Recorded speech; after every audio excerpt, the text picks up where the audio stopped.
Morning. Where do words come from? And awe, the beginning of wisdom. Do you still have a sense of wonder? We still have questions. Where do you go for inspiration and direction? We are confronted with existential challenges that call out for an answer. How can I be the waniest wane? It's not easy. Sometimes I fall short. Life is risky.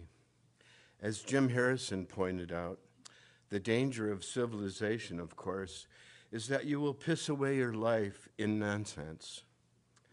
We are besieged by relentless marketing and appeals. The noisy world can be overwhelming at times. I can relate to this Mary Oliver poem, The Old Poets of China. Wherever I am, the world comes after me. It offers me its busyness. It does not believe that I do not want it. Now I understand why the old poets of China went so far and high into the mountains and crept into the pale mist, end quote. In the pale mist was silence. Ah, silence. Ah, oneness. Ah, refuge.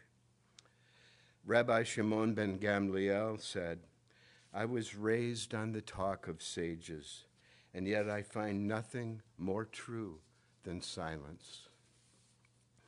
Some of us were raised in a tradition that stressed creed and dogma over lived experience. How sad to think of the lives stunted by the doctrine of total depravity, of joyless lives limited by ecclesiastical authority. I'll take the poets and the mystics as my exemplars.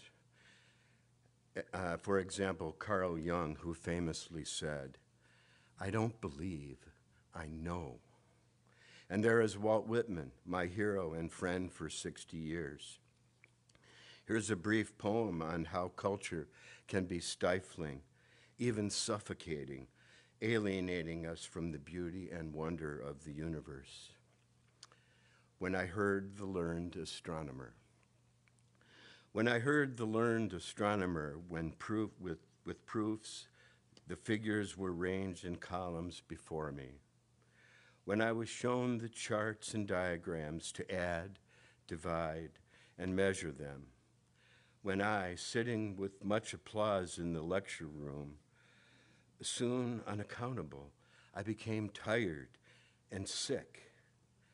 Till rising and gliding out, I wandered off by myself in the mystical, moist night air, and from time to time looked up in perfect silence at the stars. We've considered some perennial existential questions and issues this year, as it should be. Perhaps the most important is to remember that we each will die. St. Paul urged the Philippians to work out their salvation with fear and trembling. Zen masters taught their students to meditate like their hair was on fire. The rabbis modeled daily study and reflection and remind us that time is only made, never found. I have one simple practice to recommend. Get outside and prepare to be amazed. Delight in your very being. Delight in being immersed in this wondrous world. I leave you with a teaching from Rumi. Rumi is your friend. Trust him. This is from Look, Fish.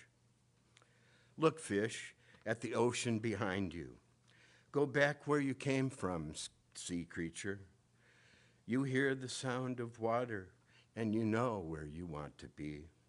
Why wait? You've gone places you regret going for money and such. Don't do that again. Water says, live here. Don't carry me around in buckets and pans. False duties, Rest and be quiet. Ha!